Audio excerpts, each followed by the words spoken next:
In just a couple weeks, Apple's going to be releasing a new iPad Pro and a new iPad Air. So in this video, I want to go over the latest leaks and rumors that we've been hearing about these products, because over the past few days, there has been so much new information revealed. And honestly, a lot of it's got me more excited about these products, and they're both looking to be a bit more significant than I think we initially expected. So let's start off first with the iPad Pro, which we've known for a while is going to have a redesign, the first of its kind since the last redesign 6 years ago in 2018. I mean, this has to be one of the longest runs for an iPad design maybe ever at this point, and while it's okay, it's definitely time for some fresh design language, something maybe similar to the iPhone 15 with rounded edges. Recently though, we've heard that Apple could be making this out of an entirely new material and drop aluminum on here in place of a full glass design, which is crazy. And what makes me believe this is actually possible is it's not the first time that we've ever heard this could be happening. We actually heard back in 2019 that for the 2020 iPad Pro, Apple was planning a glass redesign, but it never materialized at the time. But now it could sort of make sense, considering a new rumor from Mac Rumors that says Apple could be putting MagSafe built into this iPad Pro. The thing about MagSafe though is that for wireless charging to work, you have to have a glass back. Energy just cannot pass through aluminum like it can glass. So this rumor suggests that Apple may have revitalized that design and gone for basically an entire slab of glass for this new iPad Pro, which admittedly would look pretty insane. At the same time, that's just the iPhone version of MagSafe. What if Apple actually adds a secondary port on the iPad for the first time ever, where we would have a MagSafe magnetic connector just like on the MacBook Pro? Either way, expect some huge design and charging changes, and I can't wait to see what this looks like. Moving on from that, we just got some great news for the iPad Pro's front camera. Apple, after so many years of holding out, is finally relocating it from portrait orientation to landscape, just like on the newest iPad 10. And this comes according to Apple themselves via some leaked code in the iOS 17.4 beta, where Apple references setting up this iPad with a new camera orientation that is not currently supported. And while that sounds like some pretty good news, I do want to segue into some of the pricing info we've gotten lately, which is absolutely ridiculous. We've known for a while that these new iPad Pros are not only getting larger 11.1 and 13-inch displays, but also going OLED for the first time, which is going to be the biggest screen upgrade we've really ever seen on an Apple product, with insane black levels, incredible contrast, and color levels that you can only get from a panel this good. And while that sounds sick, it also is a lot more expensive for Apple to manufacture. And we've been hearing from Korean source The Elect, who does have a good track record, that Apple could be planning some pretty big price increases. And a separate source has given us specific numbers. Now, this person has a mixed track record, but they say the 11.1-inch model will now start at $1,499, and the new 13-inch model will start at $1,799. On the surface, those prices sound ridiculous, but we have seen other reports in the past talking about how Apple's OLED iPad panels have unrivaled image quality. It's an entirely new process that has not really been done before. So maybe these crazy prices, like almost double what they are now,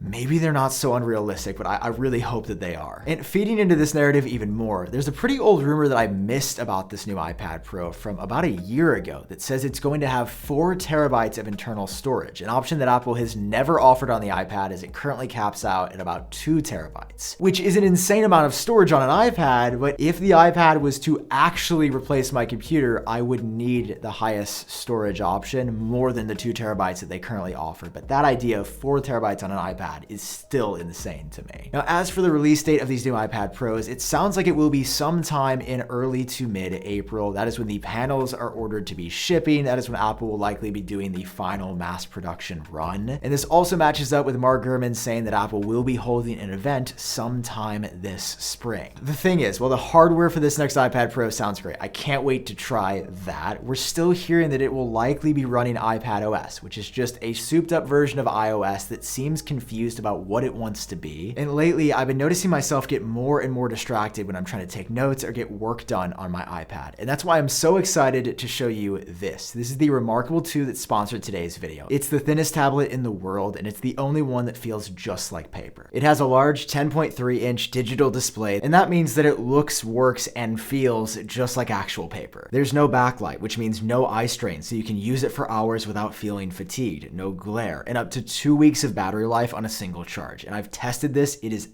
It's ridiculous. The design is thin and light and super portable. It's just 4.7 millimeters thick and it weighs about 400 grams. The responsiveness is some of the best I've seen, to the point where I legitimately forgot I wasn't writing in an actual notebook. Just look at how quick the screen updates on here. It's really impressive. The feel of the screen is just right, and when you pair it with the Marker Plus accessory, it feels even better. It's tilt and pressure sensitive, attaches to the tablet magnetically, and never has to be charged ever. Yes, this is just magic. It even has a built-in eraser, so you can write like normal and flip the pen upside down and erase, and flip it back again to keep writing just like a real pencil, which is something I didn't realize I missed until I experienced a product that did that well. But my favorite part about the Remarkable 2 is the sense of minimalism that you see woven throughout the hardware and software together. The goal of this tablet isn't just to feel like paper, it's to give your brain room to work and think in an environment that is distraction-free. Everything's just straightforward. You've got all your notes, to-dos, PDFs, and files. They're categorized and structured into folders. And with the mobile and desktop app, you can tap into your work from wherever you are. And it's hard to describe how refreshing it is for something to just do one thing perfectly, rather than trying to be and do a million other things too. Read more at remarkable.com. A huge thank you again to Remarkable for sponsoring this one. So the iPad Pro, it sounds pretty great. That's coming in just a couple of weeks, but that is not the only iPad just around the corner. We are also going to be getting the all-new 12.9-inch iPad Air, as well as an update to the current smaller one as well. And while up until this point, we thought it was going to be a boring update with almost no changes except for Apple offering a bigger screen, that is actually not going to be the case. According to @91mobiles, who shared some exclusive CAD file renders of exactly what this thing is going to look like. And these confirm a number of things. First of all, that Apple's actually going through with this 12.9-inch model, that Apple is planning to make a sub $1,000 iPad Air with a massive screen. It's going to be an LCD display, not nearly as premium as the iPad Pro, but it's going to be big. But flipping this around and taking a look at the back of the device, we can see something way more interesting to me, and that is a redesigned camera system in the corner, which nobody has really rumored or even talked about up until this point. Now, I know getting excited about a camera upgrade on an iPad